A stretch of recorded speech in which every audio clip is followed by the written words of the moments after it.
Então aqui a gente trouxe uma retrospectiva, né? Como é que evoluiu essa coisa da previdência social, que é relativamente nova no nosso país. O conceito de previdência como seguridade, ele só se consolidou na nossa última Constituição de 88. Então, para vocês terem uma noção, em 1945, o Brasil tinha aproximadamente 200 mil aposentados apenas.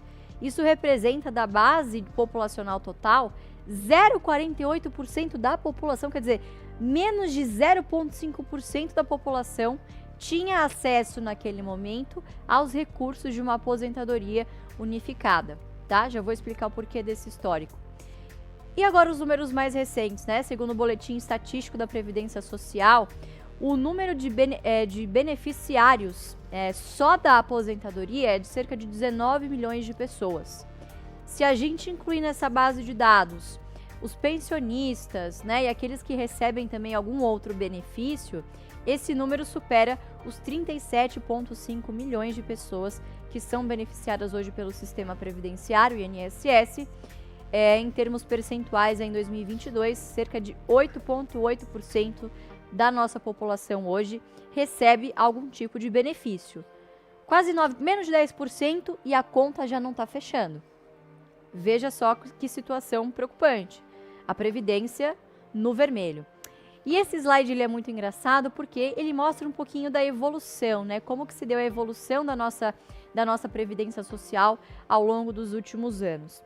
Quando a gente fala dessa questão mais social, talvez o primeiro marco que a gente tenha tido da Previdência tenha sido em 1923, com a Lei Eloy Chaves.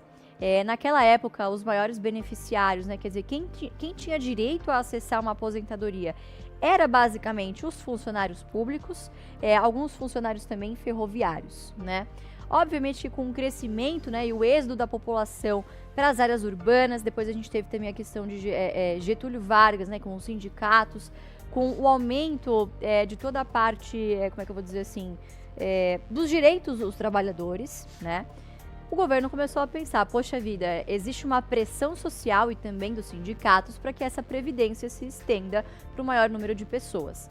Nasceu ali no meados da década de 30 e 40 as CAPs, que eram as caixas de previdência, só que isso começou a gerar um problema muito grande, quer dizer, cada um dos seus sindicatos, isso começou a criar um desnivelamento muito grande. Então, quer dizer, algumas classes de trabalhadores eram mais organizadas, outras menos, algumas CAPs eram mais politizadas do que as outras, isso acabou criando uma disparidade.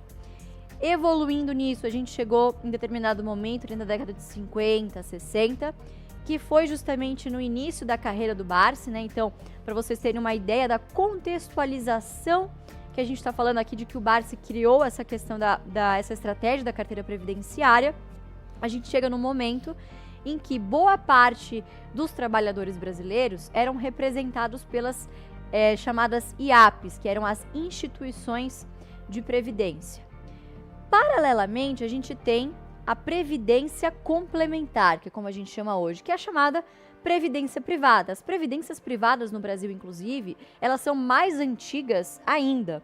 Para vocês terem uma noção, uma das primeiras previdências privadas, a Previ foi uma das primeiras previdências privadas, né? Então, o que é isso? Isso é uma entidade, obviamente, formada por algumas instituições que se unem e contribuem, diferentemente da previdência tradicional, voluntariamente.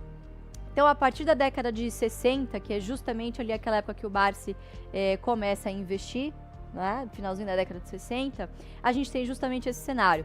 E esse slide que vocês veem aí em tela cheia na tela de vocês é justamente uma propaganda dessas previdências privadas que estavam altamente em moda nessa época. Então a gente tinha os chamados Montepios. Então tinha Montepio da família militar, que vocês estão vendo inclusive a propaganda aí na tela de vocês. A gente tinha GBOX, Pereira Barreto. Então, naquela época era mais ou menos que obrigatório você contribuir para uma estrutura como essa. E o Barsi nunca acreditou numa estrutura desse tipo porque ele não acreditava em você terceirizar os seus recursos para que um único gestor cuide de todos esses recursos, né? E o resultado a gente viu depois, né? O que aconteceu? Má gestão, desvios de recursos Inclusive, não precisa ir muito longe, né?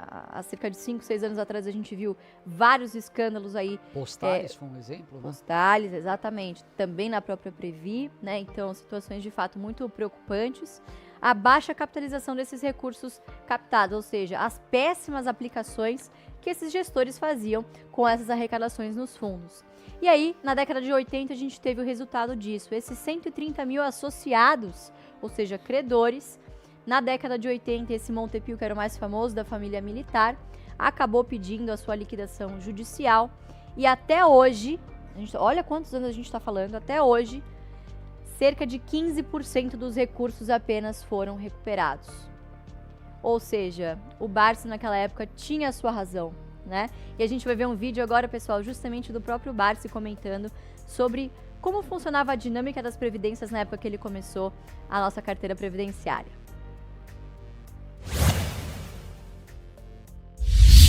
Barsi, as pessoas guardam dinheiro, elas poupam, elas investem porque elas estão ou querendo comprar alguma coisa que elas têm um sonho de comprar lá na frente, e pode ser obviamente aplicado na escola do filho, comprar um carro daqui a algum tempo, ou porque elas estão preocupadas com a aposentadoria, visto que o sistema público tem um valor limitado. Dá para pensar em ações no longo prazo como um retorno de aposentadoria lá na frente? Dá, perfeitamente. Este é o pensamento que deve pairar sobre o indivíduo que ingressa no mercado de ações. Mas aí nós precisamos... esse é investidor de longo prazo. Ele está pensando... Esse é um investidor de longo prazo, ele tem que procurar o quê? Um profissional que tenha essa direção no mercado, tá certo? Que é para ele poder ter o quê? Para ele poder ter as empresas necessariamente avaliadas. Que é mais a sua escola, vamos deixar isso claro. É a sua escola. Que é o meu perfil. É a sua tese de defesa de investimento em ações, não é? Exatamente. É uma tese que ela se consagrou, tá certo? E eu até lamento profundamente, em 1972, 73, quando eu fiz um ensaio e cheguei na conclusão que a Previdência não tinha condições de se manter. Então, lá em 72? 72. Isso há 47 anos. Eu estou dizendo porque eu nasci em 72. Então, exatamente. Eu sei direitinho. Em 1972, eu fiz um ensaio e com 10 funcionários, e eu cheguei na conclusão que, ao longo do tempo, a Previdência ela seria uma Previdência insustentável. Ainda por quê? Porque o cidadão que se aposentava como um profissional qualquer de uma empresa privada, ele iria ter o quê? Ele ia ter uma Previdência. O que é a Previdência? A Previdência é a estrutura que provém a sua necessidade de existência, tá certo? Ela é uma provedora de recursos. E eu verifiquei que naquela ocasião já, o cidadão que se aposentava como funcionário público, ele não se aposentava. Ele ganhava, ele continuava ganhando seu salário. Então eu cheguei numa conclusão que a Previdência, naquela etapa, ela já ostentava duas posições. A posição de Previdência e a posição de empregador. Tá certo? Sim, claro. Então, eu tentei fazer o seguinte, eu tentei criar uma previdência sustentável, tá certo? E essa previdência sustentável, eu consegui vislumbrá-la através do quê? Através de copiar os grandes controladores, tá certo? Que eles sempre teriam, através da participação nos lucros, através das ações, eles sempre teriam uma renda mensal. Uma renda mensal e muitas vezes, né, progressiva, tá certo? Então eu fiz o seguinte, eu me aproximei dessa cultura. Eu falei, bom, a única maneira que eu tenho de conseguir uma previdência sustentável é eu me tornar um pequeno dono de grandes negócios, de grandes projetos. E assim eu fiz. Quer dizer, né, Fê? Naquela época, a gente está falando de década de 60, 70, a gente já se preocupava com toda a questão da previdência, tanto privada quanto a previdência também social, né? Então, uma questão de fato bastante preocupante aí, né? Não, quem ouviu essas discussões sobre reforma da Previdência recentemente, acha que é um assunto recente. E de recente não tem nada. Se fala da Previdência tá quebrada há mais de 2 décadas no Brasil, né? Isso é fato. Sim. E a gente vai mostrar um pouquinho agora a situação dos aposentados no Brasil. Vocês já devem imaginar o que é, né?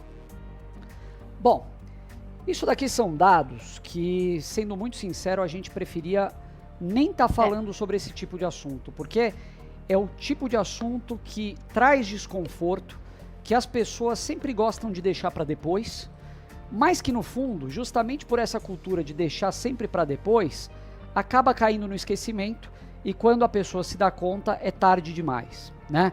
Hoje se fala muito em independência financeira, mas independência financeira, ela não deve ser pensada só para a sua aposentadoria. Ela deve ser pensada como algo a partir da sua juventude, porque deve fazer parte de um planejamento. E todo plano, ele leva tempo para ser cumprido. Eu vou mostrar aqui para vocês um dado que é extremamente alarmante, né? E acima de tudo, o que ele mostra? Que os aposentados passam dificuldades no Brasil.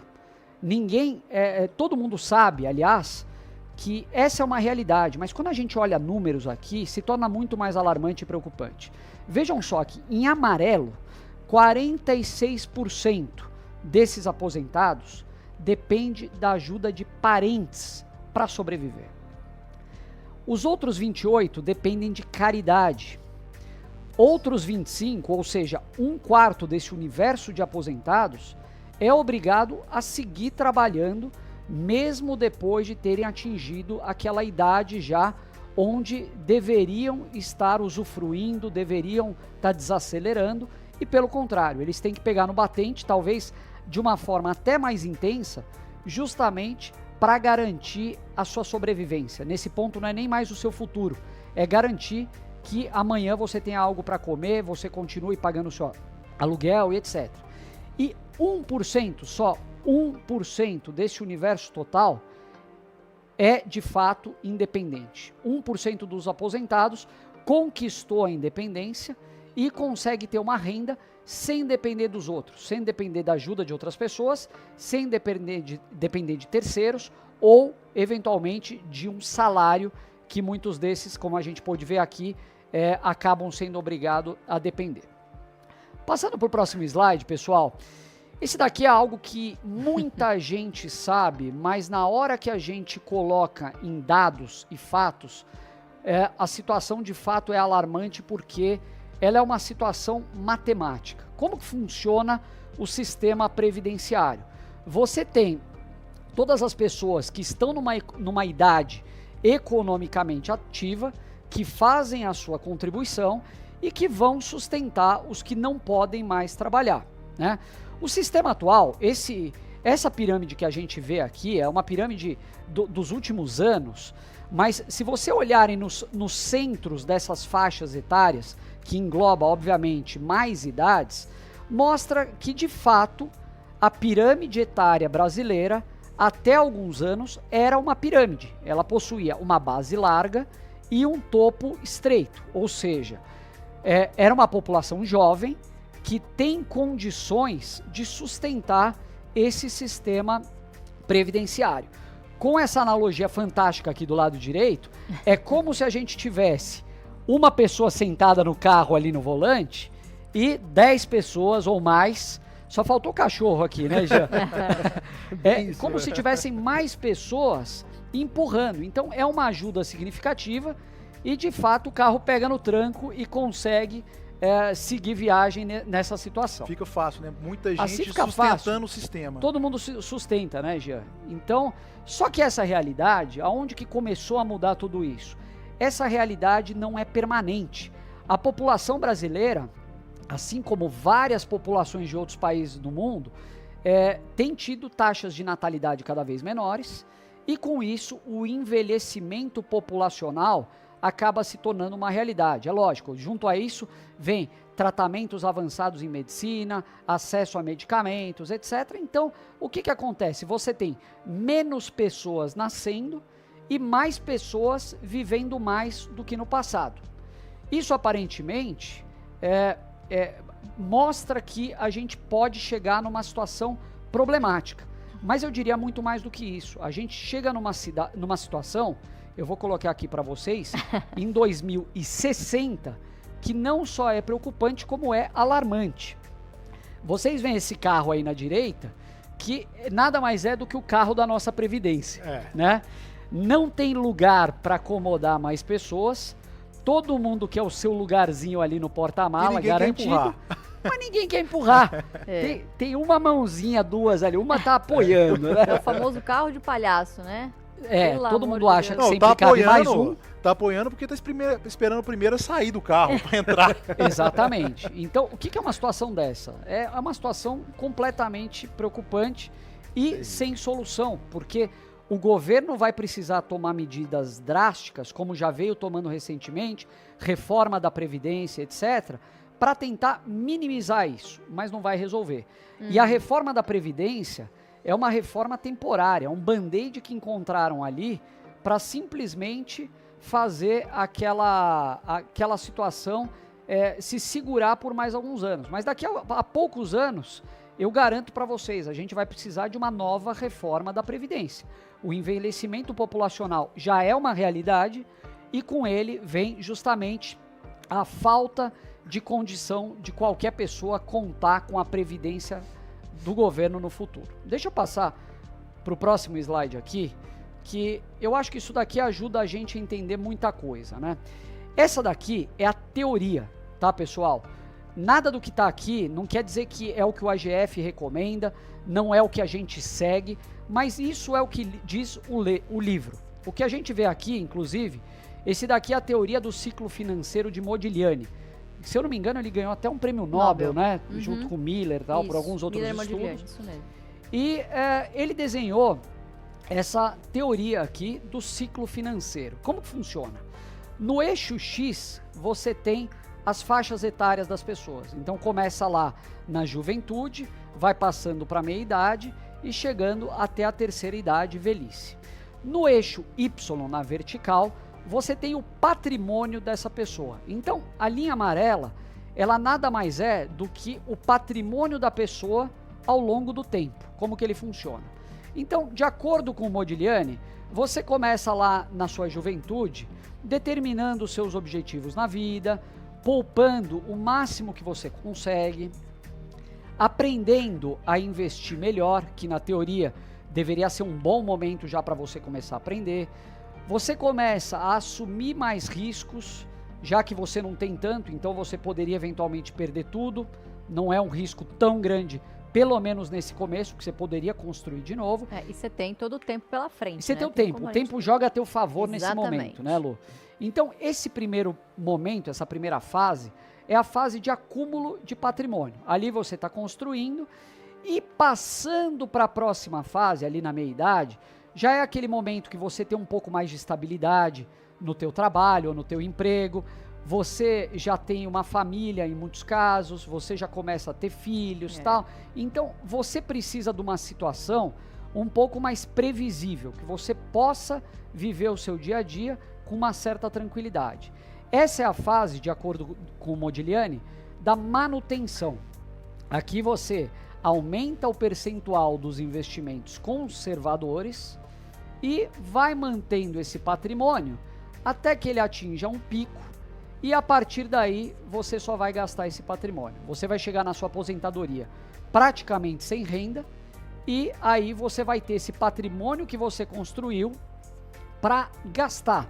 Você de fato, e eu acho que todo mundo aqui conhece um exemplo, você conhece a pessoa que acumulou muito ao longo da vida e chega lá no final, ela vai se desfazendo do patrimônio. Vende um bem aqui, vende outro ali, sai de um imóvel próprio, vai para um imóvel alugado e assim por diante. Muitas vezes vende na pressa, né? Depreciando o bem, porque precisa do Porque dinheiro, precisa né, do Lu? dinheiro, Então, exatamente. E outra coisa, a confusão entre patrimônio e renda, ela acaba gerando um outro problema, porque existe muita gente que tem patrimônio e não tem renda. Exato. Então você tem ali o patrimônio, mas não consegue manter o patrimônio, é obrigado justamente a se desfazer dele. Como diria o Barsi, o que paga boleto é renda. Né? É a renda, é o que pinga na tua conta bancária. Né? E isso aí é tão preocupante que num determinado momento, se a pessoa não conseguir gastar ou não tiver a renda, o patrimônio suficiente para cobrir as despesas, vai chegar um momento que ela vai passar fome, né? Ou tem que torcer para morrer antes, porque senão acabou o patrimônio. Ou voltar a trabalhar. Ou voltar a trabalhar. trabalhar. É o que acontece com mais de 1/4 dos nossos idosos hoje. É verdade. Pois é o que a gente viu ali, os 25%. Exatamente. Né? Bom, Passando para o próximo slide, pessoal, quando você não investe, é exatamente isso aqui que acontece com a sua vida. Bom, você não investindo, existe um risco muito grande de você não ter renda no futuro, ou pior, de você ter uma renda que satisfaça muito pouco do seu estilo de vida, que você foi construindo ao longo dos anos, imaginando que você ia ter uma renda satisfatória lá na frente. Nesse caso aqui do gráfico, o que vocês enxergam que acontece quando você não investe? Primeiro, você tem essa renda do trabalho aumentando à medida que o tempo passa, você chega em uma idade, ali no gráfico, 60 anos, em que essa renda do trabalho atinge um pico e, a partir daí, essa renda despenca. Ou seja, nesse caso específico, é uma pessoa que conseguiu se aposentar, eventualmente com a ajuda do Estado ou com uma previdência privada, e manteve uma renda constante ali dos 60 até o último dia de vida dela, simplesmente para pagar as contas, mas sem poder usufruir de uma vida muito prazerosa, sem poder usufruir de luxos ou eventualmente de coisas que ela gostaria de fazer no momento que ela mais pode fazer porque ela tem tempo. Então, quando você finalmente desacelera, você ter que contar com o dinheiro da aposentadoria, infelizmente não vai permitir com que você faça todas essas coisas que você sempre desejou sua vida inteira. A outra situação, que eu acho que é uma situação muito diferente e é o componente que a gente quer trazer aqui para vocês, vamos falar bastante ainda sobre isso hoje, é que quando você decide investir, e essa decisão, quanto antes ela vem na tua vida, melhor, porque isso faz com que a bola de neve de fato produza os resultados e faça com que quando você menos espera, aconteça o que aconteceu aqui. Aqui no gráfico, a gente basicamente colocou para ilustrar, mas esse ponto em que a renda dos investimentos cruza a renda do trabalho, aqui foi com 60 anos, mas pode ser muito antes. A gente tem exemplos, nós somos exemplos de que de fato o investimento com dividendos, ele traz para você um momento, a gente já mostrou isso em várias simulações e vamos mostrar ao longo do nosso workshop, Bem. A renda do dividendo recebida supera o aporte que você está fazendo.